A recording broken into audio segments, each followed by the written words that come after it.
وملائكته يصلون على النبي يا أيها الذين آمنوا صلوا عليه وسلموا تسليما.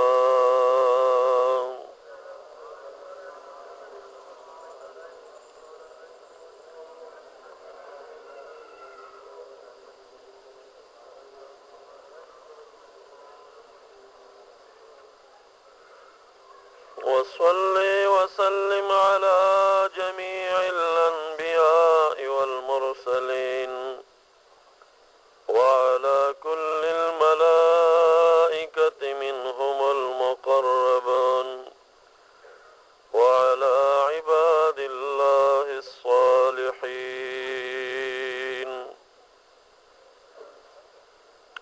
زمان اسلام او خکل دین او خوږې کلمې مسلمانانو ورونو، نننی بیان د یو څو خصوصي نیکیو بیان دی چې هغه عامو مسلمانانو سره خوند کوي. شپږ څیزونه نبی اکرم سید عالم صلی الله علیه وسلم بیانوي چې عامو خلکو سره لایق دی او ښه لګېږي او خوند کوي، خو بالخصوص د شپږو خلکو سره هغه شپږ څیزونه ډېر ښه ښکارېږي. او شپږ نور ګناهونه دي چې هغه عامو خلکو دپاره مضر او تاواني دي، خو خاصتا شپږ قسمه قومونه په هغې کې اخته دي او د هغې د هلاکت او د جهنم د داخلېدو دپاره به همدغه شپږ عملونه ذریعه ګرځېږي.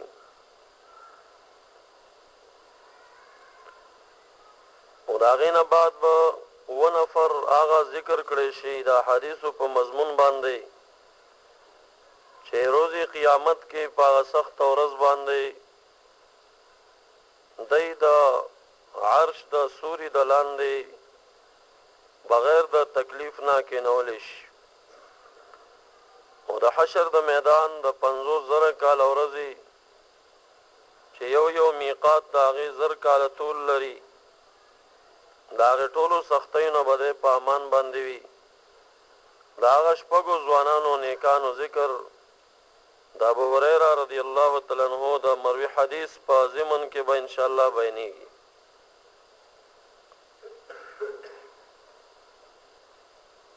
حضرت علی کرم الله وجهه د نبی اکرم صلی الله علیه وسلم نه حدیث نقلی او فرمایي چې 6 اشیاء شپږ څیزونه دي حسنون چې هغه ډېر ښکلي دي او ښه څیزونه او ښه کارونه دي، ولکن فی 6 من الناس احسن، لیکن په شپږو کسانو کې دا شپږ خویونه ډېر خوند کوي او ډېر ښه ښکارېږي. من جمله د هغې نه العدل، عدل واعدلو واقرب للتقوى، انصاف نه کار اخلی، عدل تقوا ته ډېر نږدې دی. چې په چا کې عدل و انصاف راشي نو دا انسان متقي جوړ شي. یو د هغه نیکو کارونو نه عدل دی، دا هر چا سره خوند کوي. او عدل مقابل د ظلم. ظلم معنا علماء کرام دا کوي چې وضع الشیء فی غیر موضعه، کم شی د خپل ځینه بل ځای کې وضع کول، لکه تندې کې خودل د عبادت او د سجدې په نیت باندې، د دې موضع دا دی چې دا خالق رب ذوالجلال ته کېښودلی شي. که یو سړی دا تندې بل چا ته کېږدي په نیت د عبادت باندې د ظلم وکړي، خو دا د ظلم هغه اعلی درجه ده چې ان الشرک لظلم عظیم، یقینا شرک چې کم دی دا ډېر لوی ظلم دی او د ظلم معنا وضع د شی په غیر موضع کې نو شرک ته ظلم ځکه وایي چې دا تندې بل ځای کې خیره لایق داوا چې د خالق رب الجلال ته تندې خیره سجده لګولې دا شان کم مقام چې رب ذوالجلال کمو پیغمبرانو ته ورکړي وي یا اولیاء کرامو ته ورکړي وي یو کس را پورته کېږي د هغې سره د محبت په نوم باندې هغه مقام نه سیوا نور مقامات پیغمبرانو اولیاء کرامو ته ثابتوي مثلا اولیاء کرامو ته د صحابو مقام ورکوي صحابه کرامو ته د پیغمبرانو مقام ورکوي پیغمبران علیهم السلام ته چې کم شان ملو دی دی په هغې کې نور ورزیاتېږي او خوږېږي نو دا انسان هم ظالم دی د ظلم خپل انداز نه زیاتی و او دا شان چې کم مقام هغې ته رب ذوالجلال ورکړی دی او په هغې کې تنقیص کېږي او شان یې کمیږي دا هم ظلم نو عدل د ظلم مقابل طرف الاشیاء بیازداد نو چې هر کله ظلم وضع د شی په غیر موضع کې ده نو د عدل معنا به دا وي چې هر شی په خپل ځای کې وضع کول د عدل رب ذوالجلال ته سجده لګول د شرک نه ځان بچ کول دا اعلی درجه د عدل د هغې نه سوا الله یراک مولاک حیث نهاک د تقوا یو تعریف دا دی چې رب ذوالجلال ته هغې ځای کې ونه ګوري کوم ځای نه چې ته منع کړی نو غلطو څیزونو نه ځان ساتل او نیکو څیزونو باندې عمل کول دا ټول د عدل انواع دي نو العدل حسن محبوب عربي فرمایي چې عدل دا ډېر ښه څیز دی دا د هر مسلمان او هر چا سره خوند کوي ولكن فی الامام احسن لیکن خاصتا د وخت با چا سره عدل ډېر خوند کوي عدل هر چا ته پکار دی خو باچا ته احسن والسخاء حسن دویم هغه څیز چې هغه نیک کار دی هر چا ته پکار دی چې هغه عمل ځان کې راولي هغه سخا والسخاء حسن سخا ښکلی کار دی نیک کار دی حدیث مبارکو کې راځي چې سخا په جنت کې د یو ونې نوم دی او د هغې معنوي څانګې دنیا ته راغلي دي او د سخا د هغه معنوي څانګو سره چې چا وابستګي جوړه کړه یعنی سخا یې راټینګه کړه ګویا کې د جنت د هغه ونې څانګه لاس کې ونیوه نو دغه بوټی چې جنت کې ولاړ دی او د سخا په نوم باندې دی محبوب عربي فرمایي صلی الله علیه وسلم دومره مینهناک بوټی دی چې چا د سخا بوټی ونیوه نو چې تر څو پورې ځان سره جنت ته راوستی نه وي نو پرېږدي نه نو والسخاء حسن حدیث مبارک کې راځي سخا کې کمال دا دی چې السخي سخی سړی چې دی دا قریب من الله وقریب من الناس وقریب الى الجنه وبعید من النار سخی سړی درې څیزونو ته نږدې وي یو څیز نه لري وي یو رب ذوالجلال ته ډېر نږدې وي بعضو روایاتو کې راځي چې دا عالم فضیلت په امی باندې چې هغه عابد هم وي نیک سړی هم وي زاهد هم وي خو عالم نه وي کفضل العالم کفضلی علی ادناکم محبوب صلی الله علیه وسلم فرمایي دومره بهتري لري عالم په امی باندې عابد باندې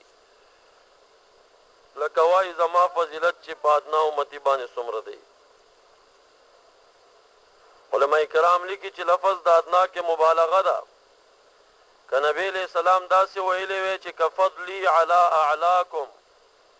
ای زما امتیانو کې تاسو کې چې د اوچت مقام والا څوک دی چې په هغې څومره زه اوچت یم نو دومره عالم اوچت دی ویدام کافي وه ځکه چې رسول الله مبارک د دې امت اعلی څوک دی صدیق صاحب دی نو په صدیق صاحب هم ډېر زیات مقام اوچت دی دا هم کافي وه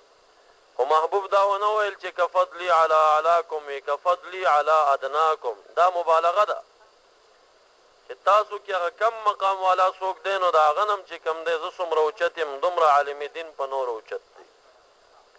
نو یو طرف ته خو عالم ته ډېر صفت ورکه که نه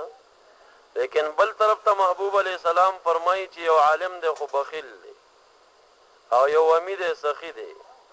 وی د امی سخي سړی چې کم دی د دغې بخیل عالم نه بهتر دی نو بخل ډېر لوی مرض شه که نه خدا بغل د خدای را پرېږدي پر مولیانو داسې ننوتی دی چې دا ضرب المثل ګرځېدلی نو زه بار بار طالبانو ته وایم چې سخا کوئ سخا هسې نه چې ورځ د قیامت وي او طالبان او مولیانو مونږ په دې خوشحاله یو چې فرشتې راته وزرې د رحمت غوړی او بس جنت ته به ځو ډایرک او چې د قیامت ورځ راغلي دا ټول امیان رانه مخکې مونږ خړ خړ ورته ګورو ځکه بخل به هم کړی که دا دوه مرضونه که د مولیانو طالبانو نه ووتل نو دا زه یم چې زمونږ یو استاذ ګرامي والمحترم هغه به مونږ سره کله ګپ لګو هغه به مونږ ته ویل چې طالبانو یو د جومات ادب کوئ او یو دا کتاب ادب کوئ او یو د استاد ادب کوئ دا به یې راته ډېر زیات ویل بیا به کله کله خندل وی چې یاره طالبانو ښه دی چې د دې درې شیانو بې ادبي در نه کېږي ما یې څنګه بیا خو که یو مو د جومات ادب کولی یو مو د کتاب ادب کولی یو مو د استاد ادب کولی تاسو به ټول د کراماتو د لاسه په حوالو ته بیا به چا دسه ستړې مشي هم نه شوه کولی بیا خو ټول جنتیانو وی ښه ده چې دا دوه درې بې ادبۍ در کېدي چې څوک خو دسه ستړې مشي کولی شي په نظر خو راځئ وی نو عرض مې دا کوو چې که د طالبانو مولیانو کې دوه مرضه نه وی که نه زه یم دوی سره او بیا څوک میلاوېدی نه شوی بلکل دا به دایم دپاره د ذکراماتو خاوندان وی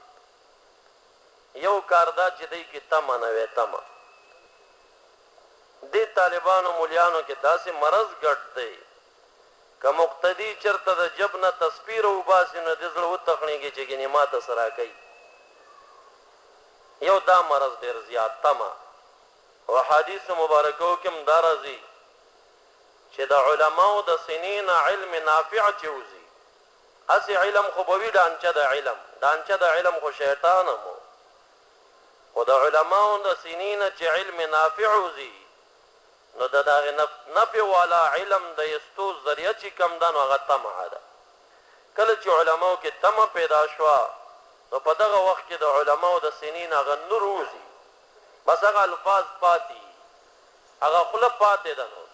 هغه وایي خو نور دننه پکې څه کیف نه پاتې کېږي نورانیت ختمیږي شرح صدر به ورنه ختمیږي او علم نافع فیضي به ختمیږي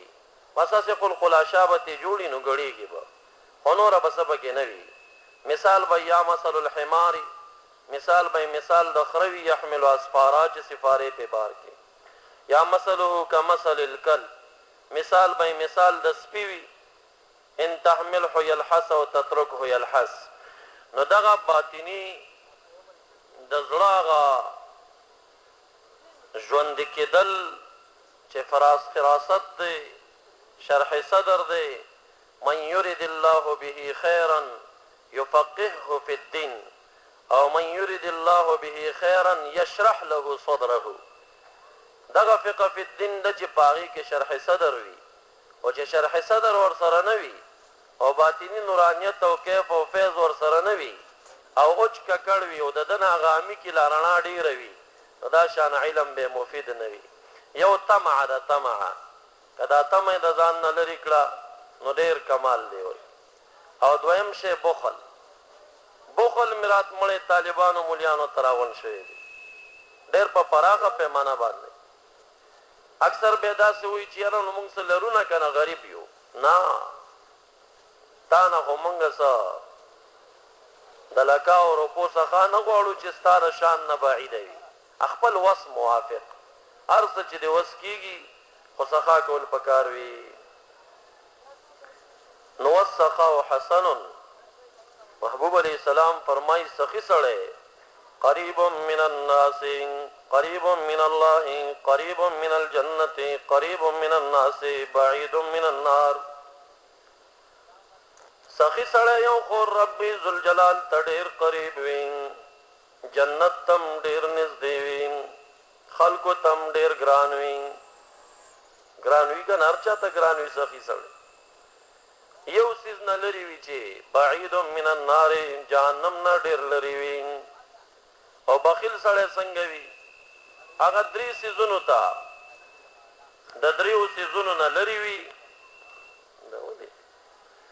د دریو سیزونو نه لري وي او یو سیز ته نږدې وي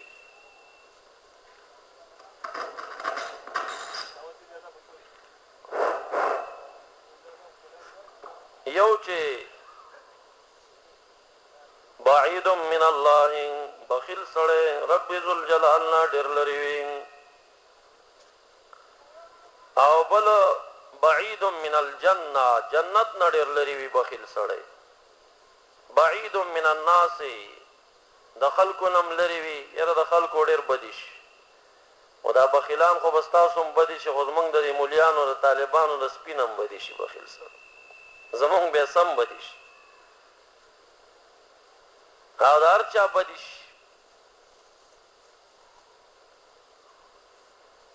انو نبی علیہ السلام فرمای بعید من الناس یو د خلکو نبی ډیر لري وي او خلکم بدیشي وقریب الی النار یو جهنم ته ډیر نږدې وي بخیل سره خدای تعالی دې زمونږ استاد سو اصلاحو کې امین پیوي وسخات مخیل وی ګوري چې پچا باندې زکات اوخته وي او دې زکات نه ورکي او نور سخاتن خطه دې دغه سخا مقبول نه ده فرض مکه او شیخی تاون خل نفلونو ته ای بس فائدہ وي فرض زکات ادا کا چې فریضه در باندې زکات پاتې نشي نور شیخی یا کړي یا نه کړي مکه و د سره هغه در باندې ضروری نه ده زیات شیخی کله چې سړی فرایض پوره کی دا غي نه بعد کول پکار وي زیاتې شیخی مقصد دار چې په فرض او یوزل جنت تدن نشي د خدای په فضل به په جنت کې مرتبه دي نو توای چې نه لګ پکې لوړه رتبه غواړم کاوه پسې نوري بیا او کچرته در باندې فریضي پاتې وي نو به په دغه سيزونو نه خلاصي نو زکاتونه مپرې دی او چې زکات در باندې پاتې شو نو بیا هغه نه بعد چې کما سخاګانی دی هغه ته اعتبار نشته دی او زه وایم که پوره طریقه باندې دې زمن کې سخین او دا مالدار زکات پوره ورکی نو سو وایم که سو غریب پاتیش او یا چې کم دینو خدا دا چې بس یې ورکی لسه نه ورکی دا غي د لپاره مختلف آفات دي بیا احادیثو کې راځي چې څوک زکات نه ورکی د باندې وو قسم آفاتونه راځي او هغه وو قسم آفاتو کې یو وفادار چې خدای تعالی په یو ظالم بادشاہ په مقرر کی پس شکل باندې مې دا غمال ته نواخلي ای په وجه دا وی چې د زکات نه ورکړ محبوب علیہ السلام فرمایي والسخاء حسن سخا ډېر ښکلی کار دی ولكن فی الاغنیاء احسن لیکن مالدارو سره ډېر خوند کوي غریبو کوم ښه کار دی سخا خو مالدارو سره ډېر ښه ښکاري والورع حسن تقوا د خدای تعالی نه یرا ډېر ښکلی کار دی هر چاته په کار دی چې تقوا شروع کړي ان اکرمکم عند الله اتقاکم تاسو کې ډېر عزت من باری تعالی تاسو کرامت خاون چې د اتقاکم کم چې ډېر تقوادار لیکن محبوب فرمایي تقوا خدار چا سره خوان کوي ولکن فی العلماء احسن دا علماء سره ډېر خوان کوي علماء کې چې تقوا یې نو دا بیا ډېر ښه والصبر حسننا صبر ډېر ښکلی کار دی چاته په کار دی صابر جوړ شي صبر د پاره مختلف اقسام دي. مونږ او تاسو هم دی یو ته صبر وایو چې بس مړی وشي او صبر یې وکړو، بیمار شو صبر یې وکړه، دا هم صبر دی. لیکن اعلی درجه د صبر داد چې کله د کافر په مقابله کې په خط اول د جهاد هغلته نفس درته وایي چې وسګیرو لګو تخته چې مړ کېږي. ګورې دې وخت کې تا دا نفس راټینګ کو، صبر دې وکړه. کم چې محبوب علیہ السلام صحابه کرامو ته دا وایي چې څوک غزاو کې خو صابرا محتسبا فالکون د کې دې صبر کون کې وي شا نه اړي کفارو ته، او بل دا چې محتسب وي خالص د خدای د رضا لپاره د ثواب نیت یې ورکی وي، غنیمت پسې نه روان شي. هغه اعلی درجه د صبر ده. آی پسې دویمه درجه کې صبر فرایضو باندې نفس بندول، د حرامو کارونو نه نفس بندول. نو فرایضو باندې نفس بند کې د فرض او ټیم راشي، دلتم نفس سړی توای چې لګ بیرستو کې کله تنه پکې قضام شي د نفس راتن کیو دا فرض ادا کی. زکات چې کله دی ورکی نفس ورته وي خو بیا به ورکی کنه، بل حساب دې کړی دی په قلاره به ورکی. بدلته دی دا نفس راتن کیو په ځان سخت تیره کې، دغه بهترین صبر. دا شان حرام ورته پیښ شي مخې تراش زنا باندې وصبر شي او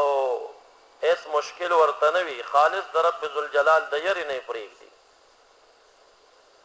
نو دا نفس بند کو صبر. درېمه درجه کې به دغه صبر مصیبت ور باندې راشي صبر وکړي، مړی ورته وشي صبر وکړي، جزې پزې نه کوي، ګریوانونه نشلي،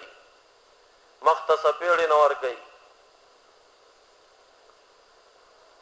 خاصتا وړوکې بچی مړ شي ډېره خوا دې خوا خبرې ترې نه وځي. په وړوکې بچي باندې خو د زړه میوه ده. حدیث مبارک کې راځي د چا چې وړوکې ماشوم وفات شي، عزرائیل علیہ السلام نه رب ذوالجلال پوښتنه کوي هل قبضت روح عبدي، زما دا وړوکې ماشوم بنده روح دې قبض که؟ عزرائیل علیہ السلام ورته وایي نعم. او رب کریم بیا ته تپوس کوي هل اخذت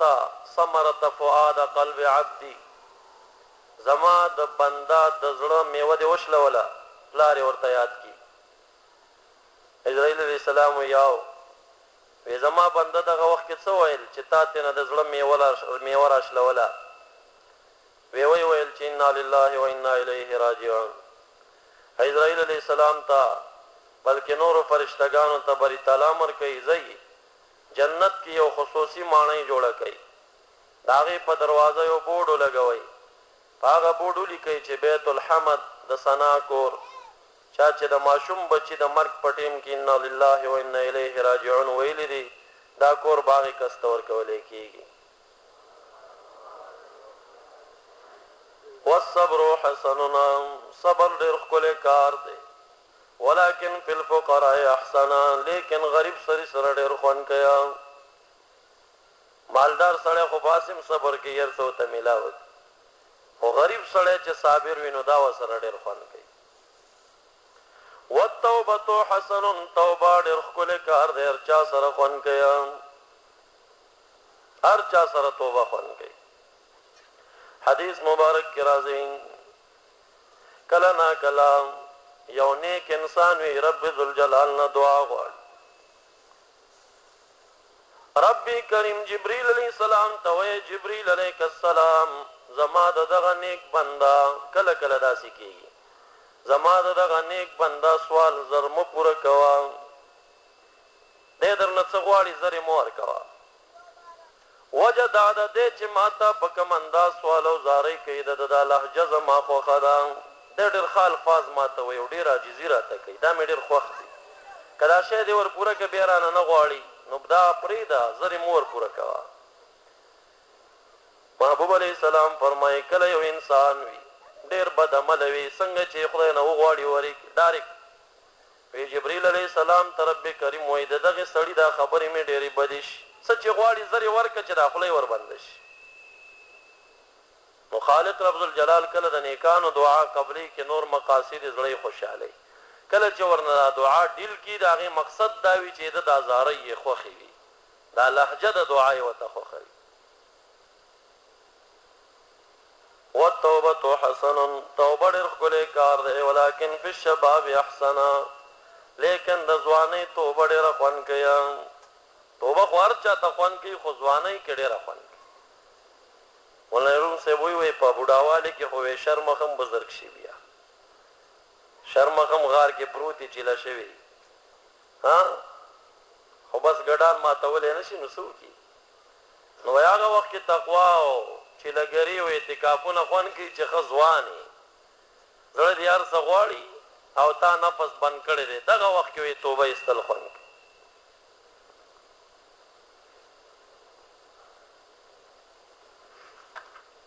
شپږ سيزونه روایت د ابو هريره رضی الله تعالی عنہ سره نور بیانېږي چې پاغ شپږو سيزونو کې د شپږو ډلو د جهنم د داخليدو سبب ګرځي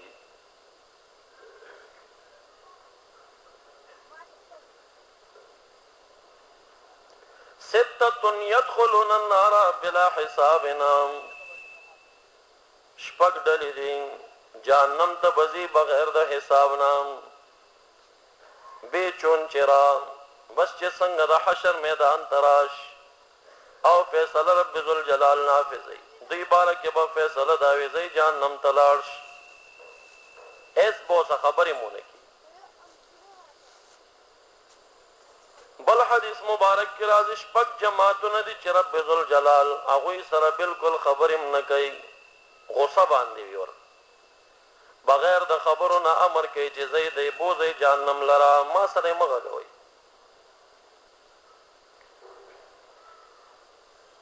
یو دا غشپګو کسانو نه الامراء بالجورین بادشاہان په ظلم باندې کم بادشاہان چې ظالمان وي دا ظالم بادشاہ سر رب ذل جلال نه غږیږي حشر میدان کې امر بکې زئی جهنم ته بوزي ما سره مخامخ کوي والعلماء بالحسد بل روایت کی راضی والفقراء بالحسد دوړو یو معنا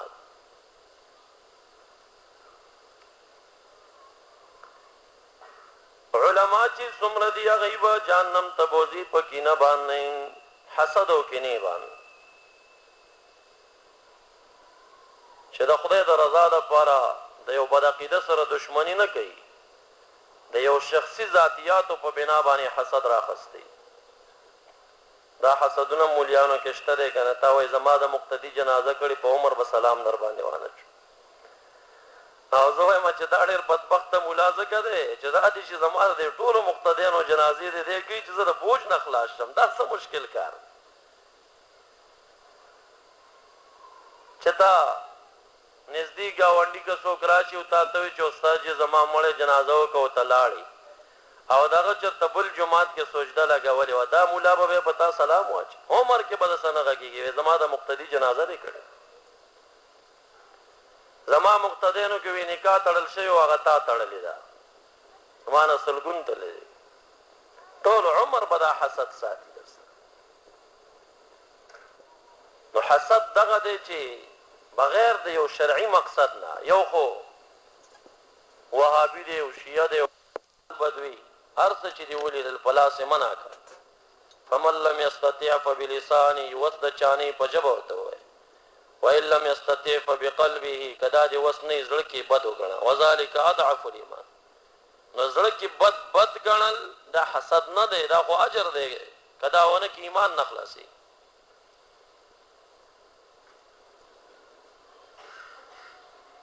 نو علما هغه چې حاسدین دي او معمولی خبره باندې د خپل سنی مذهبي مسلمان رور سره حسد کوي کینه راخسته ده دیبم حنفی وی تبم حنفی دیبم اهل السنه والجماعه تبم اهل السنه والجماعه په معمولی خبره باندې الکه ولې دې مولا سره ورانه ده بس بیا خبره معلومه نور نه وي خو یا به څه شوي د هغې مدرسې طالب به تا ته راغلی بس دی به وراني چې دا زما طالب ولې بل چا ته لاړو دا خو د طالب خوښه ده نن به دلته وي سبا به بل ځای ته ځي ډېر مدرسین داسې شته دی چې فقط د طالب په سر حسد کوي چې دا زما طالب بل ځای ته ولې تللی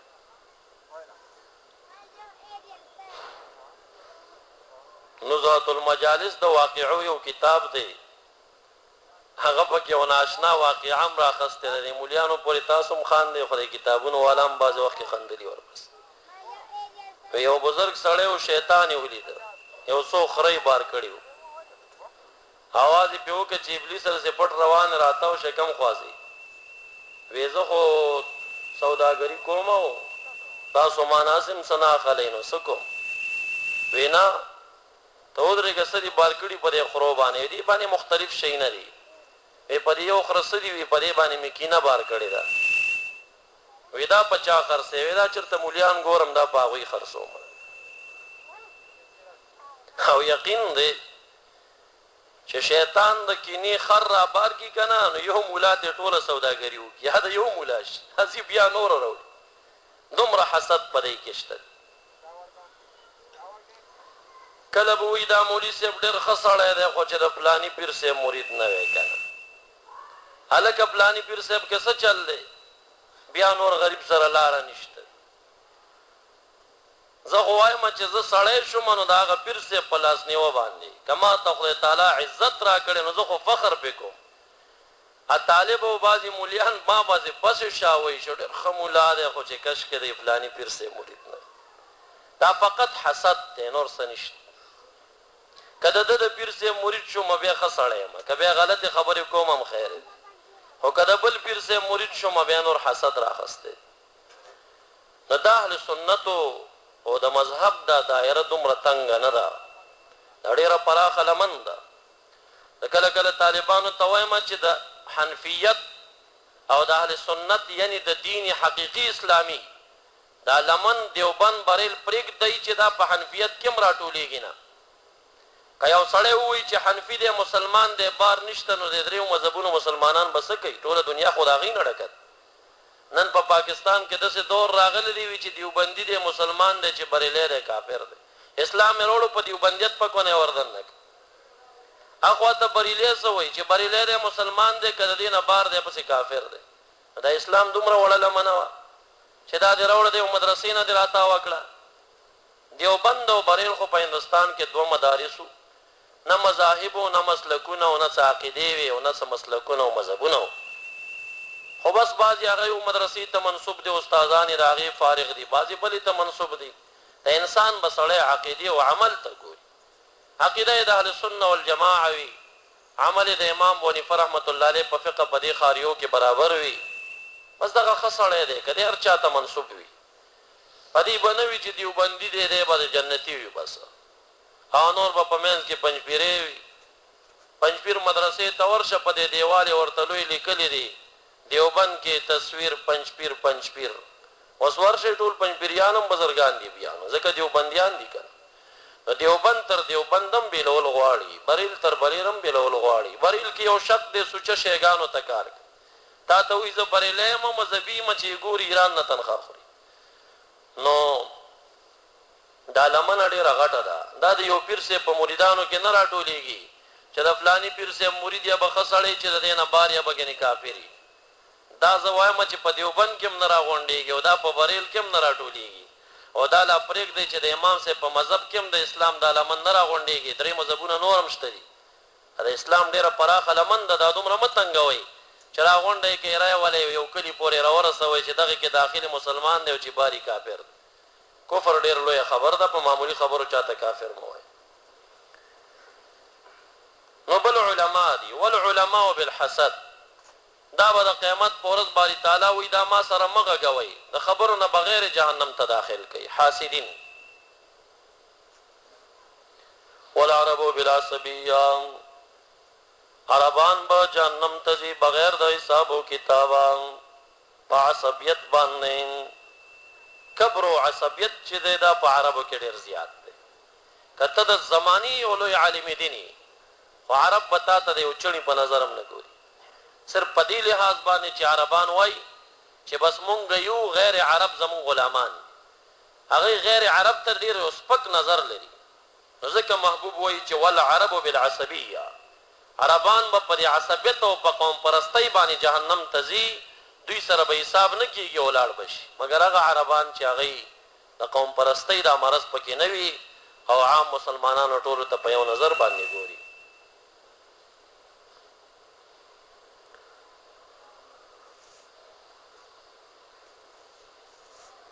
والتجار بالكذب، او تجاران به جهنم ته ځي په دروغ باندې. کم دروغجن تجار چې ورځ د قیامت تراش رب ذوالجلال به امر کوي ما سره مغږوي ډارې کې جهنم ته بوځم. دا دروغ او وعده خلافی دوی نه ډیره زیاته کی. نن سبا ټول د وګریانو کاتی دي کړه، ټلیفون ورته غزوانو کې څنګه چل دی راشه، یا به به پټ شي یا به هغه وخت کې به ته موبایل بند کړي، هغه د کم ځای را تکلیف کړي. نو وعده خلافی چې د منافق علامه ده، دا نن سبا د خلکو نه باکم نه غني چې ما خو چا سره وعده کړی و، ما ټلیفون باندې خبره کړی و، خبره تکلیف شوی غزې ته بر رسیدلی، یا دروغ ویل. نو دروغجن تجار چې دی، ځکه نبی علیہ السلام فرمایي تجارت چې دی په دې کې تاسو نار قسم قسم دروغ خوړل کیږي، د دې نړۍ رضیات سخا کوي چې داغه صفائی په باندې راځي. والاغنیاء بالبخل، او مالدار خلق به جهنم ته ځي په بخل باندې. کم مالدار سره چې بخیل وي، روز قیامت کې به باری تعالی دا غي سره خبرې نه کوي، وی دا ډایرک جهنم ته بوځم. واهل الاسواق بالخيانه، د خاری باشندگان چې څومره دي دا به په خیانت باندې جهنم ته ځي. او رښتیا هم د باندو په نسبت باندې د خاریو په خلکو کې خیانت زیات وي.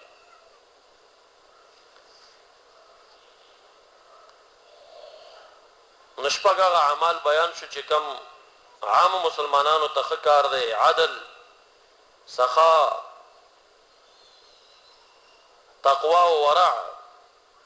صبر، توبه. خو خاص خلکو سره ډیر خوان کولو، لکه عادل باچا سره عدل، د مالدار سره سخا، د علماء سره تقوا و ورع، د غریب سړي سره صبر خوان کوي، او د ځواني توبه چې کم دی خدای تعالی ته ډیره مقبوله. او کسان دي چې هغه په ورځ د قیامت باندې رب ذوالجلال د عرش د سوري لاندې کېني. هغه ګرم ورځ باندې چې خلک د نامه او د سنې عمر په خولو کې ډوب وي، دی به د عرش د سوري لاندې د حوض کوثر او به اسکلی بیا به نه تګی کېږي.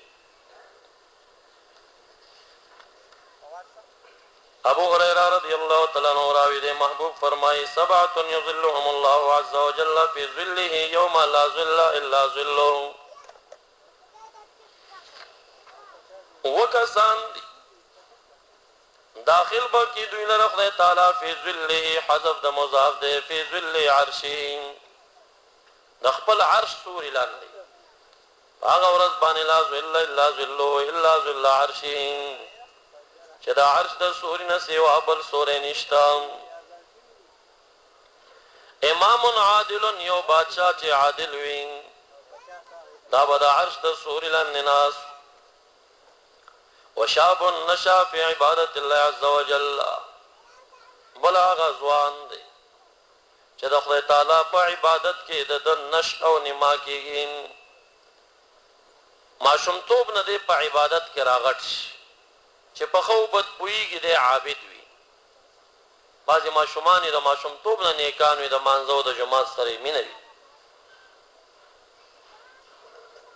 ورجل ذکر الله خالیا ففاضت عیناه، بل هغه سړی دی چې هغه ځان ته ناست دی،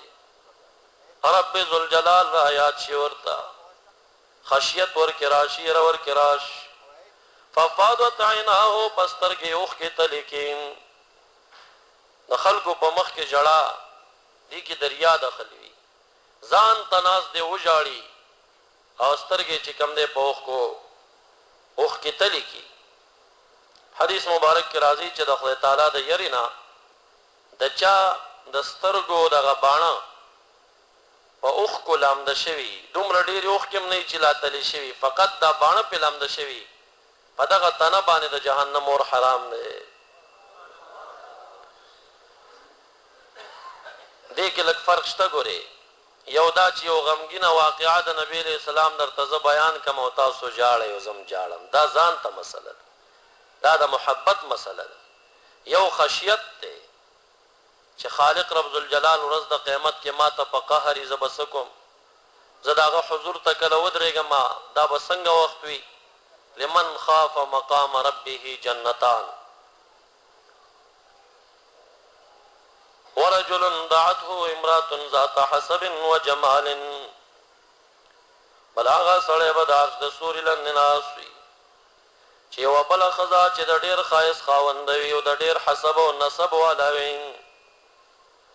د بدکارې دعوت ورته ورکین فقال پس دا ځوان ورته وي ان اخاف الله عز رب ذل جلال نه یریګم دغه سړی به د سوري لناس وي ورجل تصدق بصدقه فاخفاها بلاغه سړی به د سوري لناس وي کله چې خیرات کوي نو فاخفاها پټي غیلران پټه صدقه کوي کریا ورکه نو ښکارم جایز ده وان تبدوا الصدقات فنعما هي وان تخفوها وتؤتوا الفقراء فهو خير لكم کتا سو ښکارا خیراتونه کوي فنعما هي غورا خیرات دغه دین چریا نه وي باځي وي دا د فرض سره زکات سره دی باځي وي چې نه دام په نفلی کې دی لکه جلال الدین سیوطی رحمت الله علیه نفلیه پورې دواړه خاص کوي او کپټي ورکوي فهو خير لكم دام غره ورجل كان قلبه معلقا بالمساجد بلاغه سړی د عج د سورلن بناسوي چې زړه داغه د جمعات پورې تړلې وي چې بس جمع وشي کنه او کور تلاړ شي نو بس سودای وي چې اوس په اذان کېږي چې زر لاړ شم زړه جمعات پورې تړلې زمونږ او تاسو کې اوسو شیخان دي بس نوم به ځکه نه اخلم چې بیا څنګه چې دا یو راکې دی چې امریا کار شي زمونږ او تاسو کې دا نور کزهم او کتاسي زمونږ او تاسو زړونه د کوټې او د کور پسې تړلې چې د جمع ټیم پوره شي هلکه زما دلته 14 کاله وشو زم دا سټیم بنئ راغلی چې دا جه نماز یا ما یا زمانه پرخي خو یا به زما یا به زما یو طالب تاسو ته په جمع وي نو ما څه خو غم شته کنه کار څه کړه اختر ورځ یو قبل ورځ وي نو به دې کې د سودا څه خبره ای چې بیا مقتدیانو ته دا غم دی چې مولوی صاحب دا خو د سیو مولای چې کله راځي او کله ناراضي او نائب هم نه پرېږدي نو مقتدیانو صدا خطر دی چې ټیم پوره دی مولا وای کنه وای نو کله د شاته ګوري او کله د اسمان ته ګوري چې تا ته یا خپل ز موجودی ما یا چې کم دی او طالب بل موجود دی نو بیا شاته مګورا زمونږ تاسو چې ټیم پوره شي خو ظلم جماعت پورې تړل نه دی کنه ظلم جماعت کې تنګي نو کله به د سات ته ګوري کله به چې کم دی نو کله به چې د شاته ګوري چې دا یو منټ څنګه اوس نه تیریږي چې استاد جی نه را رسیږي نو بل هغه سړی دی چې قلبه معلقا بالمساجد زړه د جماعت پورې تړلې دی چې وځي بیا وته راځي او وخت را رسي اذا خرج منه حتى يعود اليه کله چې د جماعت نوځي زړه قرار نه کوي تر سوچ واپس جماعت تراشي دغه سړی به د عرش د سوري لاندې وي اگر کده کې نور کمالونه دومره نم یو خدغه لوی کمال دی ورجلان تحابا فی الله فاپمانا دلام ان تحابا لله بل هغه دو کسان دي چې خپلو کې یو بل سره مینه لري د خدای د رضا لپاره او بل حدیث مبارک کې راځي چې جدایم په مینه د خدای باندې وي او یو ځای کېدل امداسي نو دا صرف د عقیده او د مسلک په وجه باندې د خسړیتوب په وجه باندې څوک چا سره مینه لري او هغه سره په ډېر محبت ملاقات کیږي او بیا بیرته جدا کیږي دنه دغه خلک دواړه بچي د عرش د سوري لاندې بوي هغه ورځ چې په هغه ورځ باندې بیا سورې بل نشته او سخته ورځ ده او پدې کې د بعضې هلکانو یارانې او دا قصې نه دي داخلي چې بعضې خلک خپلو کې دا غلطې یارانې د هلکانو کوي دا سوچونه کې چې ګنې مونږ هم ګنې تحابا فی الله کې راغلو دا د خدای د رضا مینه نه ده دا مرداره مینه ده روا دې ورته نه وایي که چا ورته روا وویله نو پې کافر بشي حرام دی ګڼي او دعاګانې دې کوي چې د مردار مرض نه خدای خلاص کړي نو بعضې خلک په دې مردارو یارانو کې اخته وي د هلکانو په یارانو کې هغه هم بیا داسې فکر کوي کنې چې د حدیث شریف کې راغله چې دوه کسانو مینه یې دا به ما یادوي دا هغه چې د ولی الله سره د چا مینه وي یو عالم دین سره وي یو عام سړي سره یې خو د خسړیتوب په وجه باندې چې دا نیک سړی دی د هغه سره یې دوستي وي او د هغه ملاقات تم د خدای د رضا دپاره ځي او د هغه نه چې جدا کېږي په ډېر محبت او په الفت باندې دی تمنا وي چې بیا به کله درسه ملاقات کېږم دغه کسان چې د رب کریم د رضا دپاره د یو مؤمن سره دوستي لري دا دواړه به چې دی د عرش د ستوري د لاندې په هغه ورځ ناست وي درود شریف ولولئ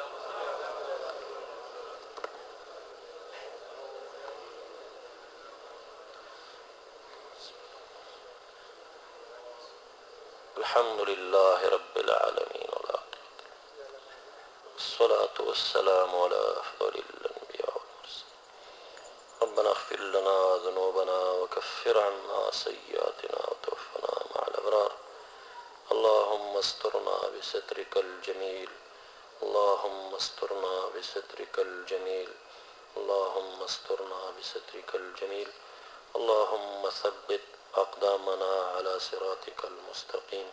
اللهم صل على سيدنا